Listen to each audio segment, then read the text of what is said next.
Hello students, today we will discuss a new chapter of class 8 which is microorganisms, Fran and Foe.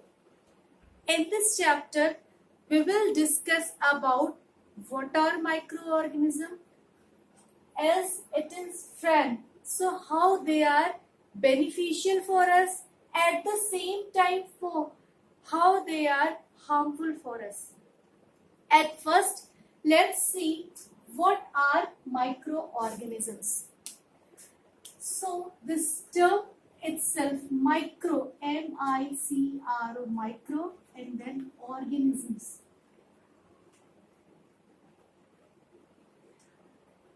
Itself tells us that micro meaning a very small, too small in size. Okay. An organism and a living creature.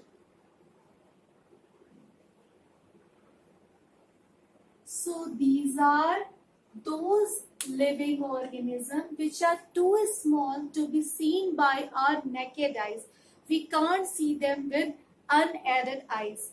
We can observe them, we can see them with the help of microscope, with a highly magnifying lens. So if you want to see them with the help of magnifying lens, the very good example is that bread mold, the decaying bread. You will observe, if you observe keenly, you will see that there is a on bread which is decaying. At the top there is a fluffy structure you will find. If you just scratches with the help of brush and keep it on slide and observe under the microscope or observe with the help of a magnifying lens, you will observe a structure like this. There is something here. You will see even some dots. These are also the microorganism. It is Rhizopus, which is a fungi.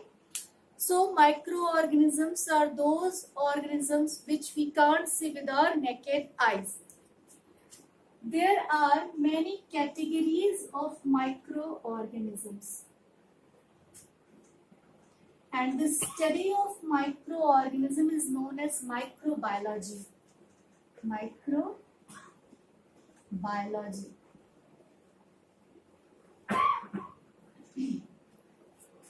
So there are many categories, especially the 4 categories of microorganism. First, it is bacteria. At your level, we say the bacteria. Actually, it is monorems, but we will discuss about this. Then algae. Then fungi. Protozoa. At first it is protozoa, then algae, and then fungi. Might be you have suffered or you have listened someone that he has suffered from typhoid. It is a disease caused by a special bacteria named as Salmonella typhi. Salmonella typhi. So I'm just giving these examples so that we just see that how important microorganisms at our daily basis, and even we listen their names on daily basis. And one more example is the bacteria used in making curd, that is lactobacillus. Lactobacillus. So let's see these categories one by one. Bacteria. These are the prokaryotic cell. I am very much sure that you have seen my class of cell in which I had mentioned about the prokaryotic and eukaryotic cell. That is a prokaryotic cell. One thing, and it is also these microorganisms are useful and harmful for us. We will see it later. Here in this class, I am just introducing the term microorganism and their categories. On the basis of their shape, these bacteria we can call them like if it is rod shape, it is like this, then we call them bacillus. Bacillus, as I have given the term lactobacillus, means this bacteria is having shape which is rod shape. Okay. Then if it is a circular spherical form, then we call it cocci. And if it is a spiral form, then we call it staphylococci or staphylos. If both structure are fine, then we call it staphylococci. So on the basis of their shape, we named different bacteria specific or different function and organism. Then come to the protozoans. A very good example of protozoan nowadays, it is very important also, the malaria. It is caused by a protozoa, that is Plasmodium. Very good example is Plasmodium. Its species can vary. Vivax, it can be Plasmodium falciparum, it can be Plasmodium ovale, depending upon its species. But it is also a protozoa. What is the meaning of protozoa? These are the animal cells with and unicellular animal cell. These are the protozoans. Then come to the algae. Algae comes under the plant, actually plant cells, and these are a microscopic structure. You have seen them near the banks, even and in the ponds also. The examples are Chlamydomonas,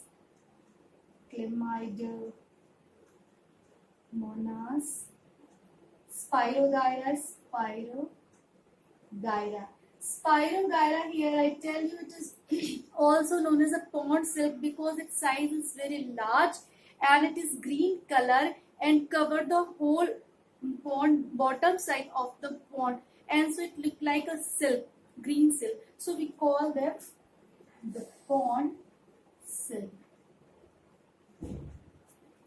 And one more thing here, in bacteria, the cyanobacteria, the blue-green algae, cyanobacteria, although we call it algae, but it comes under the bacteria, blue-green algae, which is very important in the fixation of nitrogen. We'll see it later.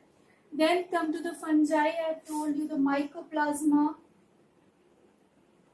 Under this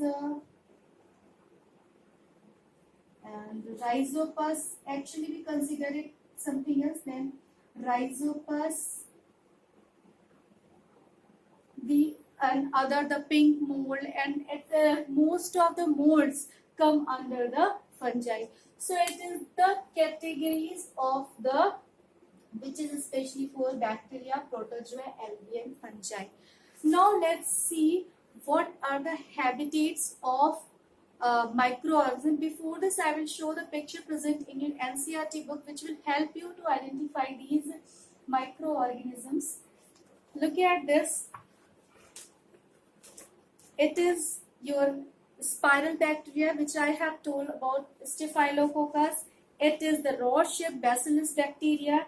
These are your algae, Chlamydomonas, Spirogyra, the protozoa, amoeba, paramecium, and the Plasmodium. I have told you it is the bread mold. Then penicillium, it is also the bacterium, and then aspergillus. It is also the fungi, and the aspergillus, it is also your fungi. So it is also known as a pink mold sometimes because it is very important in the genetic studies. So we take it. These are some microorganisms. Now let's see what are the habitats of microorganisms. Microorganisms live everywhere. Means they are cosmopolitan. Either in a very normal condition with the optimum temperature, they will live. In extreme temperature or extreme pressure, extreme radiation, they can also survive. So those microorganisms which survives in the extreme condition are known as extremophiles. This term is the loving. Now this can be of different types. If they live in a high saline medium, then we call them as halophiles. If they live in an acidic medium, then we call them acidophile. Some of them survive in marshy places like your methanogens. As I am saying, the gen here means these bacteria produces the methane gas. And at the same time, some can survive in the radiation also. Radiation, the very good example is Deinococcus radiodurans. It is also very extreme condition in which they survive, and normally they can survive. It means they are the cosmopolitan. Now, after the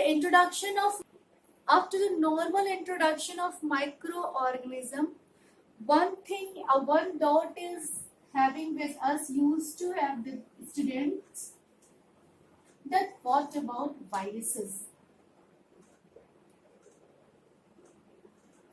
Will it come under the microorganism or not? Viruses doesn't come under the domain of microorganism. It is very important. We have discussed the 4 categories, but they don't come under these categories because viruses nowadays, as the whole world is suffering from a pandemic, that is a corona, it is a virus, COVID-19. What about this? It is a virus. These are the infectious agent. Infectious agents. Now, actually, what happened? Viruses outside living organism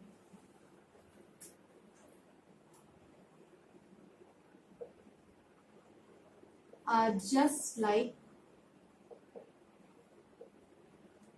particles, dead particles, I should say, or crystals. But when they come in contact with living organism, means the viruses will come inside a specific living organism. They start using their mechanism and start reproducing. So seems to be as living organism. Living organism. So what I want to say that viruses outside the living organism are just like a dead particles, means dead. At the same time, when they come inside the specific living organism or living body, they get the living body, they use their machinery, they are having some raw materials, and they start that machine. Viruses don't have any machinery, but inside the living organism they start that machinery and start reproducing, means they increase in number. So inside living organism they are like a living body, and outside the living organism they are the dead particle. So the viruses are the connecting link between living and non-living. In a very philosophical way, we used to say that viruses are just जीवन और मृत्यु के बीच की कड़ी. They are the connecting link between the living and non-living. What I said that these are the agents. Actually, they are the nucleoprotein, means either it is DNA or it is RNA. Okay, these DNA or RNA are enclosed in a protein cover that is known as your capsomere. capsomere. Only this whole structure is the virus. Means a protein covered inside which there is a nucleoprotein. This nucleoprotein can be either DNA, deoxyribonucleic acid, or it can be RNA. And these protein cover is known as capsomere. The one unit is known as the capsomere. This whole structure becomes as an infectious agent because the various diseases. So this particular, so it is the agent, not organism, I say, are the viruses inside the living organism. They act as living body. So we call it they are the connecting link between the organism, a living and non-living. So it was all about the simple introduction of microorganism, and further we will deal with the advantages and disadvantages and how we can say that it is friend at the same time it is foe also uh, in further classes. And at this time, that's all about the introduction of microorganism. Thank you very much.